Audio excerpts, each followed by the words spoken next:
오늘은 2024년도 마지막 주일입니다. 그래서 미리 광고를 드리겠네. 신정 예배를 1월 1일 11시에 드립니다. 저녁 늦게 통구 영신 예배를 드리기에는 모든 분이 참석하기 아주 힘들어서 1월 1일 11시에 신정 감사 예배를 드립니다. 참고해 주시기 바랍니다. 금년에는 이제 대표적으로 가장 큰 게 아마 12.3 내란 계엄으로 우리가 꼽을 수 있을 것입니다. 굉장히 지금도 긴장감이 넘치는 연말입니다. 해년마다 연말을 만들 때마다 우리는 종말을 떠올립니다. 마지막을 떠올립니다. 언젠가는 이 세상의 마지막에 올 것입니다. 그러면 우리의 인생의 결산을 하게 됩니다. 예수님 먼저 오시든 아니면 우리가 먼저 예수님께로 가든 어떤 둘 중에 하나의 어떤 마지막이 옵니다. 그 사실을 항상 염두에 두고 사십니까? 아니면 인생은 길고 나는 아직도 하나님 나라에 갈 길이 멀다고 생각하고 살고 계십니까? 어떤 생각을 가지고 계시든 간에 우리는 종말을 맞게 될 것입니다. 분명히 마지막 날이 있습니다. 그렇게 속속이던 사람도 반드시 죽는 날이 있고, 그렇게 예쁘던 뭐도 끝날 날이 있습니다. 그럼 이 세상에 살아가면서 우리는 어디다 초점을 맞추고 살아가야 되냐는 거죠. 특별히 내란계엄으로 긴장감이 팽배하고 있고, 더더욱이나 오늘 아침 같은 경우는 무안공항의 제주항공 여객기가 비상 착륙하면서 사고를 냈는데, 하여튼 그런 긴장감이 팽배한 이 대한민국 국민으로서 우리는 무엇을 하며 살아가야 되냐는 거죠. 또 우리는 이 땅의 시민이기도 하지만 천국 시민이기도 하지 않습니까? 그럼 천국 시민으로서 이 땅에서 남은 기간 동안에 무엇을 하며 살아가야 되냐는 거죠. 이 썩어질 세상의 시간에 목숨 걸고 살아야 되는지, 아니면 주님 얼굴 배울 것을 생각하면서 준비하며 살아가야 되는지, 마지막이 가까울수록 우리는 도대체 무엇을 집중하며 살아가야 되는지, 오늘 베드로의 이 고백과 같은 말씀을 통해서 우리가 은혜를 받고 또 지침을 듣고자 합니다. 사도 베드로는 자신의 죽음이 가까움을 예감하고 있습니다. 그래서 믿음이 있는 그 신자들에게 그 믿음의 기초를 흔들리지 않도록 다시 한번 일깨워주고자 하는 간절한 마음이 오늘 본문에 나타나 있습니다. 이 베드로는 네로 황제의 그 기독교 박해 이후에 기독교 공동체가 극심한 핍박과 또 핍박이 오면 내부 분열이 또 심하게 되잖아요. 그래서 그런 위협에 직면했을 때 이 베드로후서를 기록했습니다. 당시에는 많은 거짓 교사들이 등장했습니다. 그래서 예수님의 재림과 최후 심판을 부인하고 방탕한 삶을 조장하며 신자들을 현혹했습니다. 이러한 상황 속에서 이 베드로는 이제 참된 복음을 다시 한번 일깨워주고 또 신자들을 격려하기 위해서 이 서신을 썼습니다. 이 베드로후서 여기에서 언급한 모든 교훈과 권면이 자신의 죽음 후에도 보존될 뿐만 아니라 이 편지를 읽는 베드로서를 읽는 모든 사람들에게 계속해서 기억하고 또 마음에 간직하고 그들로 하여금 진리 안에서 굳게 설 수 있게 될 것을 확신하면서 이 편지를 쓴 것입니다. 12절에 보면 그러므로 너희가 이것을 알고 이미 있는 진리에 서 있으나 너희가 항상 너희에게 생각나게 하리라. 예. 그러니까 너희가 이것을 기억하도록 하는데 내가 게을리하지 않을 것이라는 거예요. 베드로는 성도들이 믿음 안에서 성장하고 풍성한 믿음을 열매를 맺는 삶을 강조를 했습니다. 베드로서 1장 3절부터 한번 읽어보겠습니다. 같이.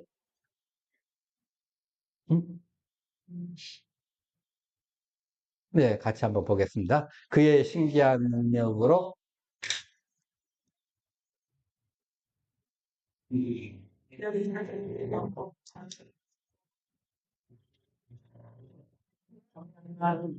이로써 그 보배롭고 지극히 큰 약속을 우리에게 주사 이 약속으로 말미암아 너희가 정욕 때문에 세상을 버릴 것을 피하여 신성한 성심에 참여하는 자가 되게 하려 하십니다. 그러므로 너희가 더욱 힘써 너희 믿음의 덕을 덕에 실기를 지식의 절제를 절제하는 인내의 경건을 위해 사람을 봐라. 이런 것이 너희에게 있어 조간즉 너희로 우리 주 예수 그리스도를 알게 게으르지 않고 열미 없는 자가 되지 않게 하려니와 이런 것이 없는 자는 맹인이라 멀리 보지 못하고 그의 외체가 깨끗하게 된 것을 잊었느니라. 그러므로 형제들아 너희 힘써 너희 부르심과 택하심을 굳게 하라. 너희가 이것을 행한 즉 언제든지 실족하지 않나이다. 이같이 하면 우리 주 곧 들어갈 것을 너희에게 주십니다. 예. 이것을 이렇게 유언처럼 남기면서 이러한 이유 때문에 자신이 해야 될 역할을 지금 오늘 본문에 설명을 하고 있어요. 성도들이 복음의 진리를 반복적으로 생각하면서 떠올리면서 살기를 바라고 있는 겁니다. 그래서 베드로는 이를 자신의 사명을 여기면서 이 사역을 소홀하지 않겠다고 다짐한다는 거죠. 이미 알려진 진리를 계속적으로 되새기하는데 결리지 않겠다는 거예요. 반복, 반복, 반복. 우리가 말씀도 계속 반복적으로 보고 듣고 진리의 복음도 듣고 다시 한번 상기시지 않습니까? 네. 그러니까 이 성경 말씀이 있는 모든 사람들이 기독교 신앙 안에서 가르침을 받고 굳게 바로 서 있기 때문에 거짓된 가르침의 위험에 쉽게 넘어지지 않는 것을 의미하는 거예요. 그래서 성도들이 이미 진리, 현재 복음의 진리를 알고 있고 그 안에 굳게 서 있다고 베드로는 인정을 하고 있습니다. 그러나 그것으로 충분하지 않다는 거죠. 자, 생각해 봅시다. 그래서 결혼했습니다. 너무 사랑해서 둘이 아주 떨어지면 죽고 못 살았어요. 그래서 혼인신고도 했습니다. 그래서 사회적으로 앉아는 부부입니다. 그런데 주변에서 야, 너희들 이제 결혼도 했으니까 이제 그만 헤어져. 그럴까요? 아니죠.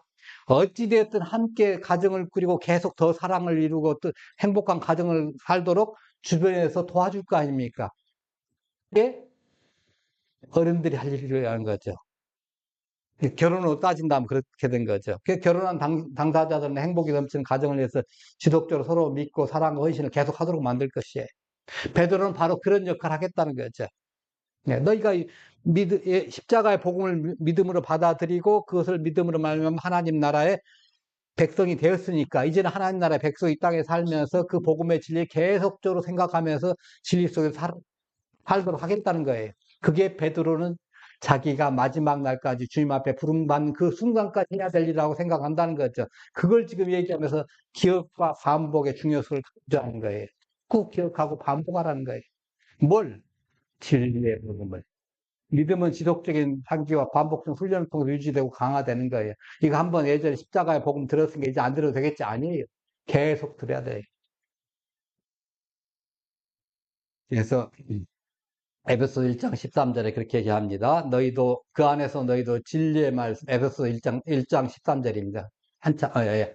그 안에서 너희도 진리의 말씀, 곧 너희의 구원의 복음을 듣고 그 안에서 또한 믿어 약속의 성령의 인침을 받았으니, 예. 그러니까 이미 베드로서에 있는 사람들이 이 진리에 있음을 인정을 해요. 그럼에도 불구하고 계속 그 진리를 반복시켜서 또 상기시키는 거예요. 반복적입니다.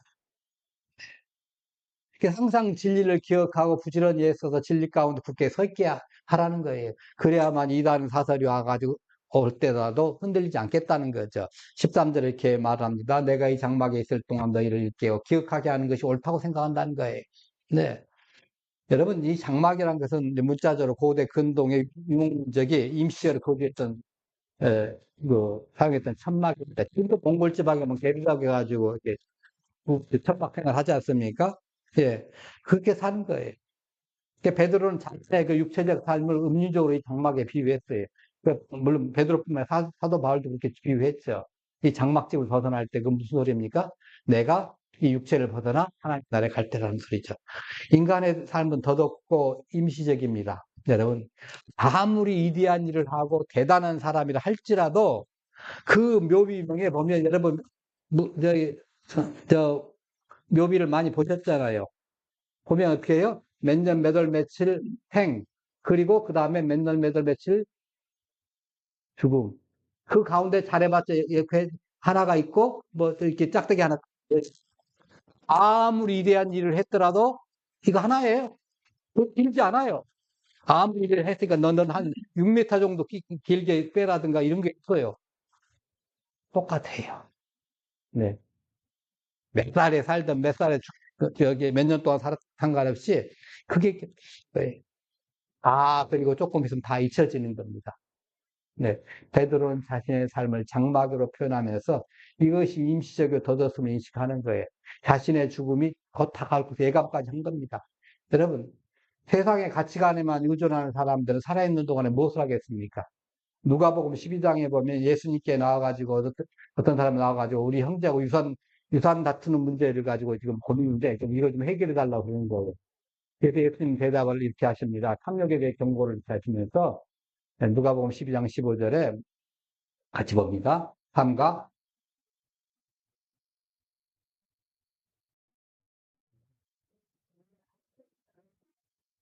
그리고 예수님이 이 경고를 강조하기 위해서 어리석은 부자의 비유를 말씀하셔요. 한 부자가 있었습니다. 그는 농사를 통해서 큰 수확을 얻게 되었어요. 수확이 너무 많아가지고 옛날에 있던 창고도 바닥가득 채워도 부족해요. 그래서 생각을 하게 이제 17절에 얘기합니다. 그가 가 이르되 내가 곡식 쌓을 것이 없으니 어떻게 할까 하고 이렇게 고민 끝에 이렇게 결심합니다. 18절에 이르되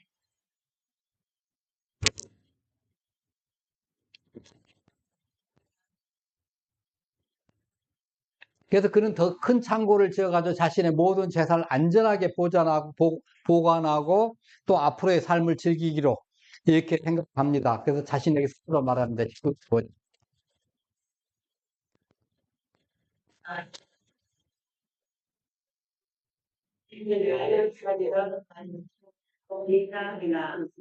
자신이 쌓아둔 재산을 보면서 안심합니다. 요즘 말하면 예금 통장 보면서 안심하는 거예요. 그것도 종이로 안 하고 또 스마트폰에서 매일 그, 이거 또 이자가 얼마 붙었구나 뭐 그런 거 생각하시면서 앞으로의 삶을 어떻게 살겠다고 다짐하는 거예요. 근데 하나님께서 이렇게 말씀하십니다. 20절에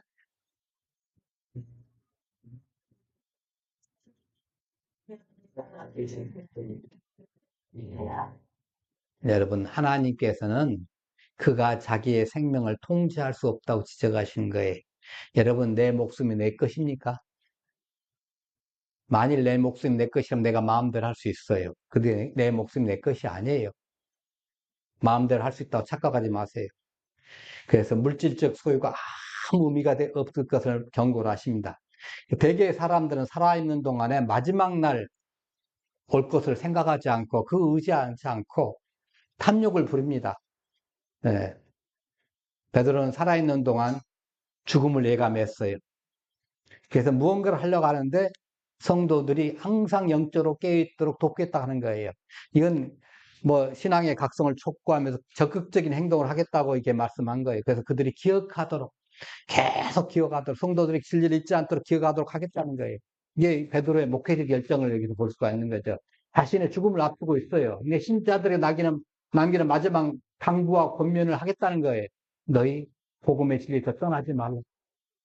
이게 중요한 거다. 음. 신자들 앞에 신자들에게 믿음과 믿음 안에서 굳게 서가지고 거짓 가르침에 속지 마라. 음. 내가 너희에게 부탁한 거, 우리 사도들이 여러분에게 부탁한 거, 그거 잘 지켜라. 예수님한테 말씀 직접 들은 사람들 그 안에 있으면 그 말씀 너희가 잊지 말고 지키고 후손들이 그들에게 전달해줘라.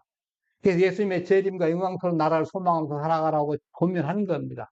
그 자신의 남은 시간을 활용해가지고 성도들이 진리의 복음을 기억하고 깨어있는 있도록 돕는 사역을 충실히 하겠다고 하는 겁니다. 여러분 언젠가는 죽을 인생인 거 여러분 인정하고 사셔야 됩니다. 그런다면 무엇에 집중하며 살아야 되는가요? 수아들 한번 보십시다. 내가 나의 장막을 벗을 날 때가 가까웠음을 알고 있다. 이는 우리 주 예수 그리스도께서 나에게 밝게 하게 해주신 것이다. 베드로는 죽음이 머지않아 다가올 것을 예감하고 있습니다. 장막 육체를 벗는 날 마지막 날을 예수님께서 나에게 밝게 알게 했다고 고백을 합니다. 물론 요한복음 21장 18절 19절에 보면 예수님께서 베드로에게 어떻게 그 마지막 날을 맞게 될까 애언하신 장면이 있습니다. 한번 같이 읽어봅니다. 내가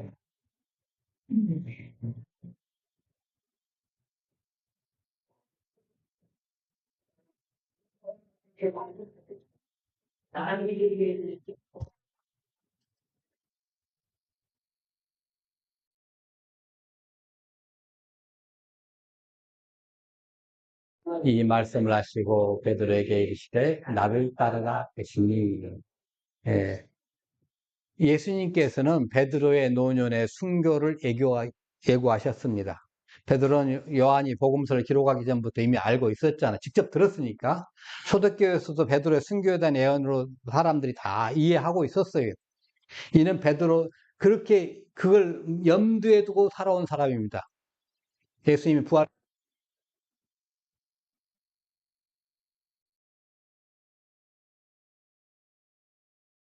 언젠가 나는 이렇게 순교하게 될 거야 하고 항상 평생 염두에 두고 일을 해온 사람이에요. 근데 특별하게 더 지금 마지막에 가까운 것을 지금 느끼고 있는 거예요. 임박한 가까이 있는 죽음, 그거 지금 보고 있는 겁니다. 그래서 어떻게 할 것인지 이제 적극적으로 실행하려는 거예요. 이제는 더 적극적으로 해야 되겠다는 거예요. 시간이 진짜 얼마 안 남았으니까. 여러분, 보통 사람들은요, 마지막에 다가오면 어떻게, 마지막에, 근데 나 많이 오래 못 살 것 같아. 그 생각을 한다면 어떻게 해야 하시나요? 예. 진시황 여러분 잘 알죠? 이 사람은 불로초를 구해먹고 불로장생하기를 바랬습니다. 예. 다음 주에 좀 얘기를 더 해드릴게요. 그분에 대해서는. 하지만 베드로 사도는 마지막까지 맡은 사명에서 충실하면서 자신이 떠난 후를 준비하는 거예요. 내가 떠난 후에 어떻게 하겠다. 자, 15절에 봅니다. 내가 힘써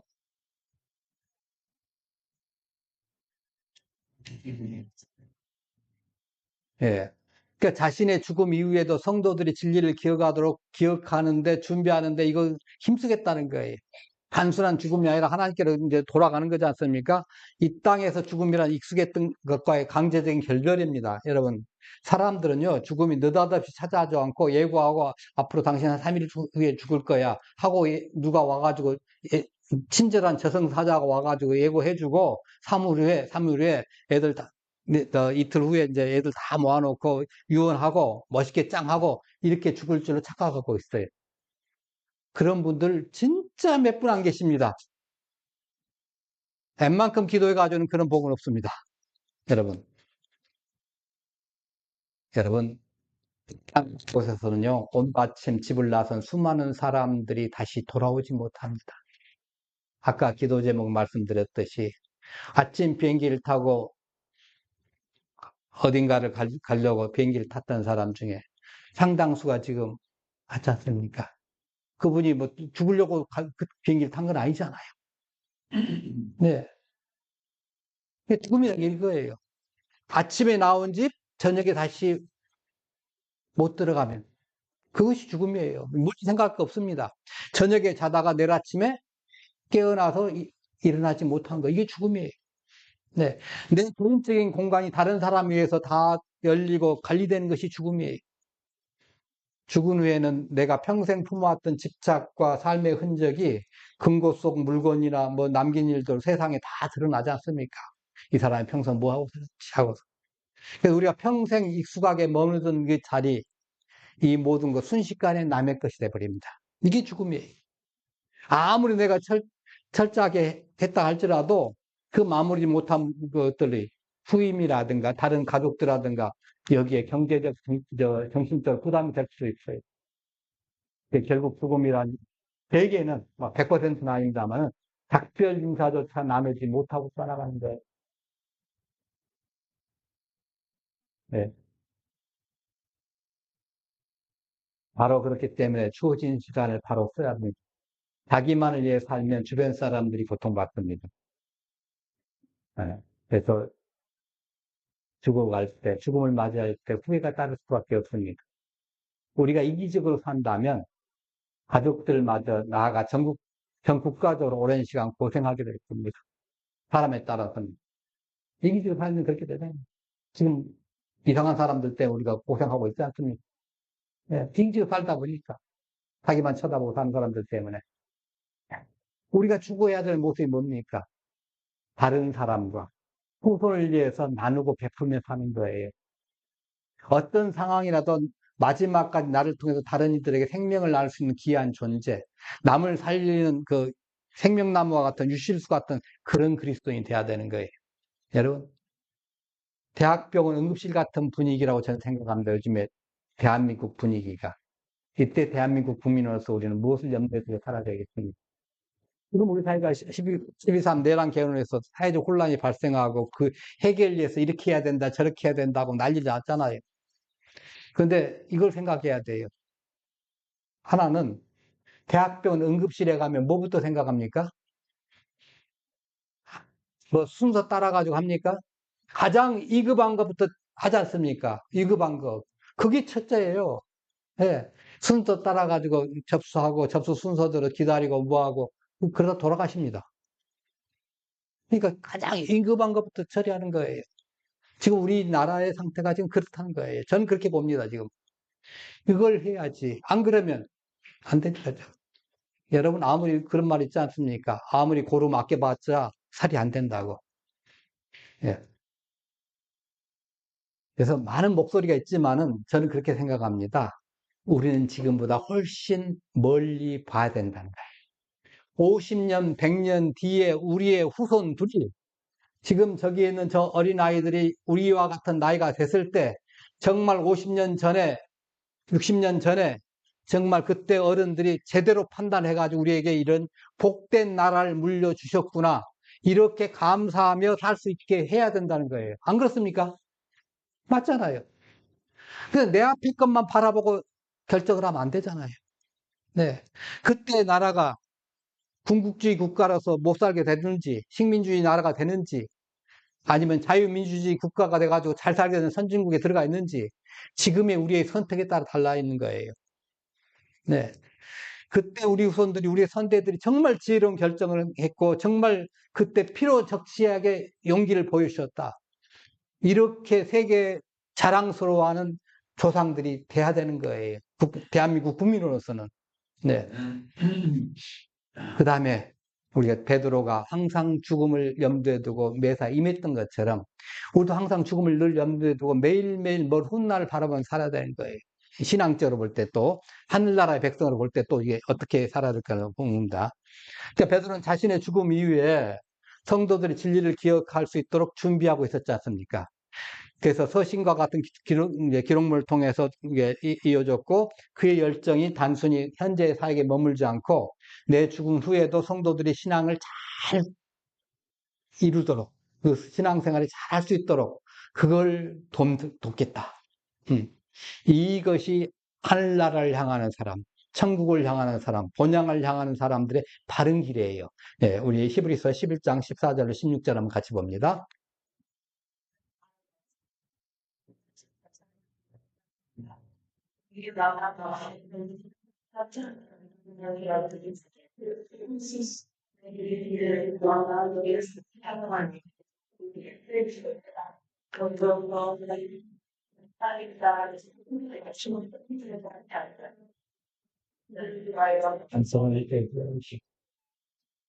저와 여러분은 지금 이성을 향해 가고 있습니다. 맞습니까?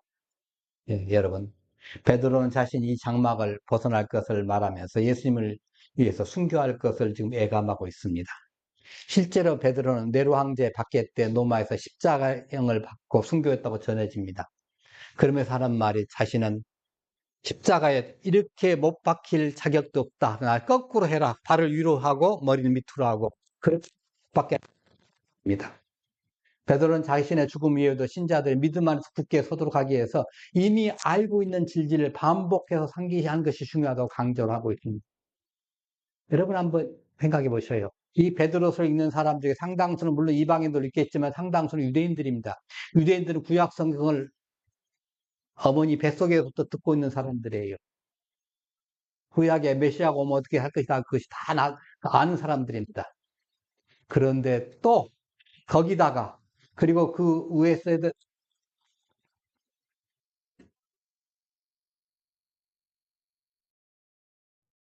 불구하고 후손들의 많은 그 현장에서 있던 그 아주 좋은 현장 교육자를 들었음에도 불구하고 교육을 받았음에도 불구하고 이 사람들이 후손에게 잘 전해줄 수 있도록 하겠다는 거예요. 이것들을.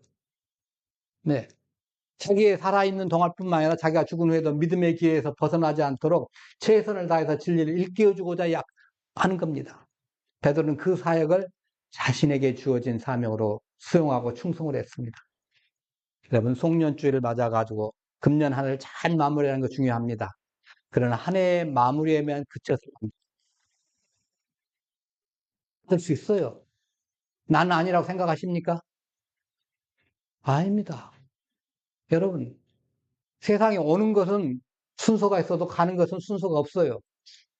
우리의 운명은 하나님의 손안에 달려있는 겁니다. 우리가 예수님 믿고 구원받은 후에 천국에 부름받지 않고 이 땅에 사는 이유가 뭡니까? 우리 각자에게 맡겨진 사명이 있기 때문이에요. 그 각자의 사명 잘 감당하고 오라는 거예요. 그걸 잊지 말고 깨닫고 하셔야 돼요. 언제 나를 불러갈지 몰라요. 예, 여러분의 사명이 무엇입니까? 주어진 달란트 환경에 따라 세부적으로는 다를지 몰라도 큰 틀에서 본다면 우리가 하나님 백성으로 이 땅에 살면서 다른 사람을 위한 구원의 통로가 되라는 거죠. 맞죠? 예. 그래서 하나님 나라의 확장에 쓰임받도록 살아오라는 겁니다. 그게 우리의 사명입니다. 이는 구체적으로 무엇을 해야 되나요? 네. 우리